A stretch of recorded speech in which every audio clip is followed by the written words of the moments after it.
In light of the fact that this is a market that will only continue to develop, gain traction, and expand, it is now very clear that tokenization will likely be discussed for the foreseeable future. Larger firms will start to enter this market.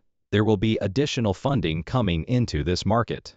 Additionally, even now, we're at $29.58 billion when we look at the worth of tokenization.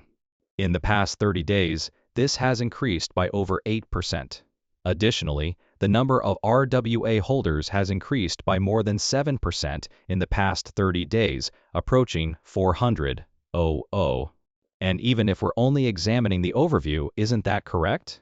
Overall, we are experiencing growth, and we recently topped $30 billion in total RWA on-chain value.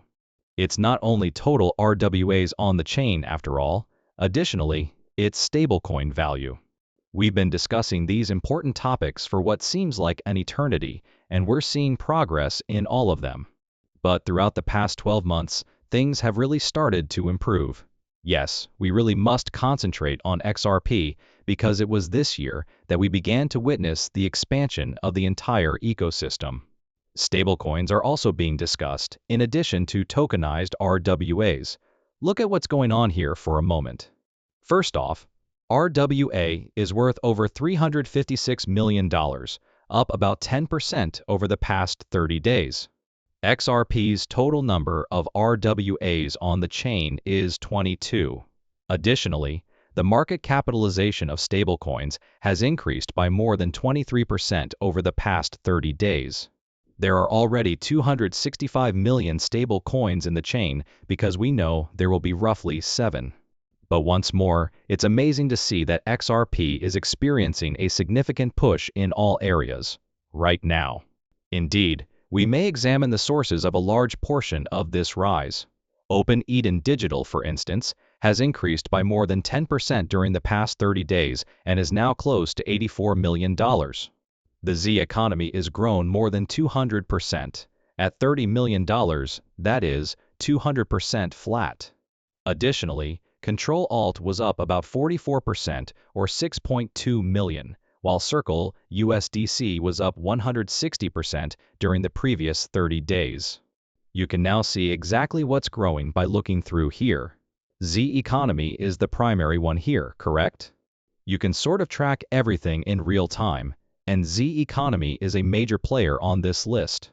However, the reason I bring this up is because there are increasingly more updates about institutional-grade tokenization related to the XRP ledger. You have most likely heard the news by now.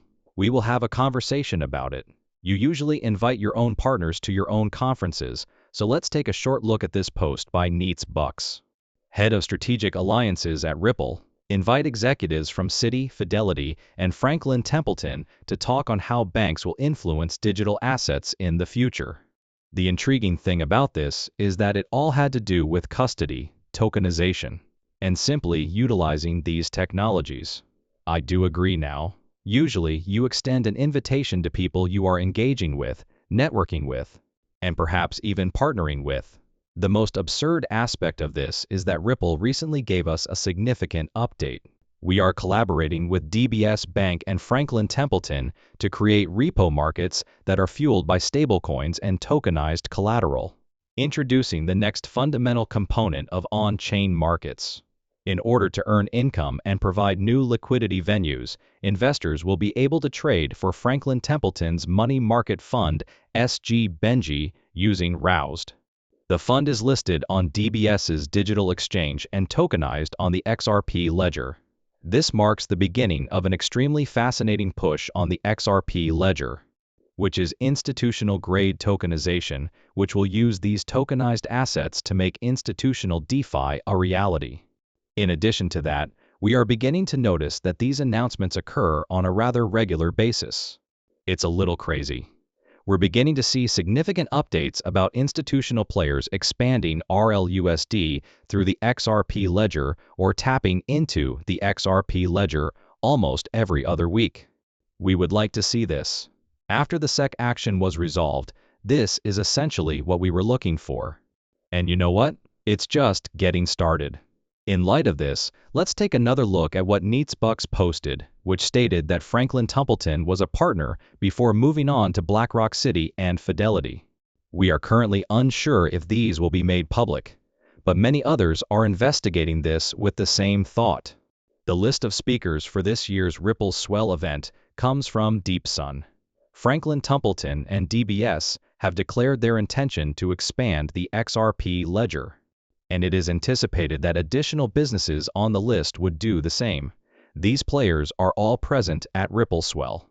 Canary Capital, Citi, CME Group, CNV of Argentina, Coinbase, DBS, Bank, Duke University, Elliptic, European Parliament, Fidelity, Franklin Templeton, Hidden Road, Moody's, Nasdaq OKX, Rails Crypto Plus, Amina Bank, Atlantic Council, Bitnomule, Bitwise, BlackRock, Blockchain Association BNY, and others. XTX marketplaces for Schumann Financial. Indeed, many of the players on this list are already familiar with Ripple or even XRP. For instance, BNY is the primary custodian of Roused. Canary Capital already has an XRP ETF registration in place, much as many of these players. Medeco and I had discussed Citi back in 2023. We're not sure if that's still the case. In addition, we have a few additional items, such as the acquisition of Hidden Road. Although I have always maintained that Ripple Swell will be a significant event for us to focus on, there are a lot of linkages here to these important personalities who will be present. Announcements on this event will be made. There will also be significant pressures surrounding this event. And with this announcement, we're beginning to see precisely that. We did now receive. A few Ripple staffers have provided an update. For instance, according to Jack McDonald, the amount of repo transactions is well into the tens of trillions worldwide, with the US alone seeing up to $12 trillion in 2024. Additionally, the first ever repo deal for a tokenized money market fund with Roused, a regulated, reliable, and liquid mechanism of exchange will be made possible by DBS Bank, Franklin Templeton, and Ripple working together. Additionally, this will appear on the XRP ledger. All of this is predicated on institutional DeFi, as I mentioned. How are we aware? This is due to the fact that it will be utilizing yield creation and perhaps opening up new liquidity venues through liquidity pools. Guess what? This is the major push from institutional players. They are rapidly adopting tokenization. Both stablecoins and DeFi are being jumped into by them. Monica Long has stated that tokenized financial assets require both, first, liquid secondary markets and, second, utility for these assets, including collateralization, in order to address the issues they have been promised to address. With this announcement, these players are striving toward precisely that goal with Ripple. Again, amazing to witness. Let's get started with the formal announcement now. It's right here. Thus, Ripple's ROUSD stablecoin and tokenized money market funds will power the trading and lending options that DBS and Franklin Templeton will introduce. Lending and trading again. Thinking about this makes us return to DEXs and DeFi. Institutional DeFi is now taking place. Indeed, the XRP ledger and ROUSD serve as its foundation. Using Ripple's ROUSD stablecoin, investors can purchase Franklin Templeton's SG-BENJI token on the DBS digital exchange and earn a yield. We're heading back over here shortly, by the way. Yes, it's an institutional fund, I think. All I want to do is go get it. I believe that going to Stellar might be a better option. Just so I can get it, let's go to the seller, Frank, the Templeton quickly, since this token belongs to BENJI Investments. Thus, this BENJI token is present on several networks. Stellar